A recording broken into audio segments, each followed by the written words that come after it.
The Netherlands is moving to replace its aging Walrus-class submarines with the future Orka-Class, a decision that reflects not only the technical need to renew its fleet, but also the larger strategic environment shaping Europe today.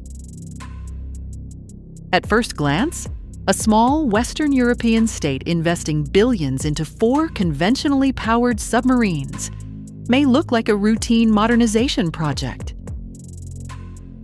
Yet beneath the surface lies a recognition that the maritime domain, particularly the North Sea, is becoming a contested theater where undersea surveillance, deterrence, and energy security converge. The North Sea carries enormous strategic weight for NATO. It is home to dense networks of undersea cables and pipelines that fuel Europe's economy and connect it to the world. The sabotage of the Nord Stream pipelines in 2022 revealed how vulnerable these arteries are to hostile action. At the same time, Russia maintains a formidable submarine fleet based in the Arctic and regularly deploys into the North Atlantic. For NATO, keeping those movements in check is essential to safeguarding both commerce and reinforcement routes across the Atlantic.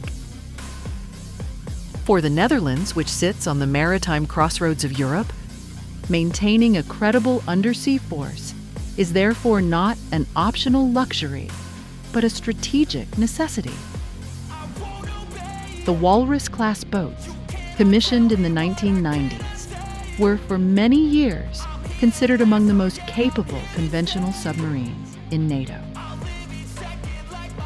Their quiet propulsion and long-endurance patrols gave them the ability to shadow adversaries and gather intelligence. But age and technological change have caught up. These submarines will reach the end of their service lives within the next decade, creating the risk of a capability gap. The Orca program was designed to avoid that gap and to ensure the Dutch Navy remains relevant in an era where undersea warfare is resurging. The Orka-Class, a product of cooperation between Damen of the Netherlands and Saab of Sweden, represents a leap in capability. These boats are expected to incorporate air-independent propulsion, allowing them to remain submerged for extended periods without snorkeling. They will feature advanced sonar suites and combat management systems that link into NATO's wider command and control architecture. There are also indications that the design may accommodate land attack cruise missiles, such as Tomahawk, which would significantly expand the range of missions from sea denial and anti-submarine warfare to precision strike and strategic deterrence. Integrating such submarines into NATO operations will enhance collective defense. While the United Kingdom provides nuclear-powered attack submarines and Norway is procuring Type 212CD boats, the Netherlands offers an intermediate capability: conventional submarines that are less costly to operate, but well-suited for surveillance, patrol, and special forces insertion in the relatively shallow waters of the North Sea and Baltic. By sharing patrol duties and intelligence, the Orca fleet will help free up Allied nuclear boats for blue water tasks, while also denying Russia uncontested access to Europe's northern flank. The industrial and political dimensions are also important. Partnering with Saab enables the Dutch to retain a measure of technological sovereignty, avoiding over-reliance on foreign suppliers outside Europe.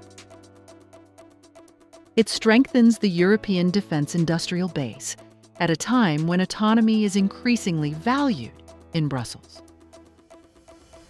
Domestically, it signals a willingness by the government to commit to long-term defense spending despite fiscal pressures. That decision ties directly into NATO's new benchmarks, where members are expected to move toward devoting up to 5% of GDP to defense by 2035. For a country like the Netherlands, with a strong welfare state and a traditionally cautious defense posture, this represents a cultural as well as financial shift. The Orca program also illustrates the challenges of timing and resources. Submarine construction is complex, costly, and prone to delays. If the boats do not enter service before the Walrus fleet retires, the Dutch Navy could face a period with no undersea capability at all, a dangerous vacuum at a time of heightened tensions. Managing this transition will require careful investment, political stability, and close coordination with NATO allies who could cover any temporary gaps. Looking abroad, the Dutch boats will fit into a wider pattern of NATO modernization. Norway is acquiring 6 advanced German-built submarines. Germany continues to upgrade its 212 fleet, and the UK operates Astute-class nuclear submarines. Russia, meanwhile, deploys a growing mix of nuclear and conventional boats capable of carrying Kalundborg cruise missiles. In this context, the Dutch contribution may appear modest, but quantity is not the only measure.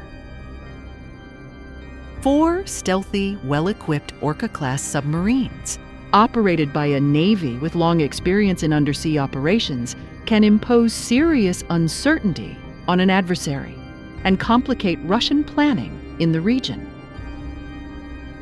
The strategic rationale therefore goes beyond fleet renewal. It is about deterrence in depth, making sure any hostile move in the North Sea, whether against shipping lanes, energy infrastructure, or reinforcement routes, will be met with an invisible but credible threat beneath the waves.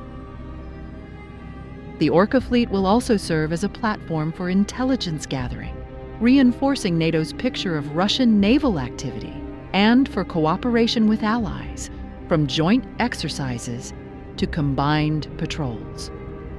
In crises, they could be redeployed quickly to the Mediterranean or even the Indo-Pacific, supporting Dutch and European interests farther afield.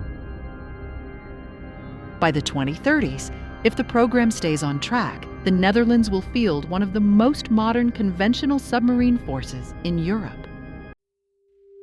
That outcome would transform its position inside NATO, from a supporting contributor on land and air missions to a nation with a unique, high-value maritime capability. It would also align with broader Dutch strategy, which increasingly recognizes the interconnectedness of security, energy, and technology. The Orca-class submarines are thus more than steel and sensors. They are a declaration that the Netherlands understands the new era of competition, where the battle for the seabed is as important as the contest in the skies. They are a recognition that small states, when investing wisely, can exert influence well beyond their size. And they are a reminder that in the silent world beneath the surface, presence itself is power.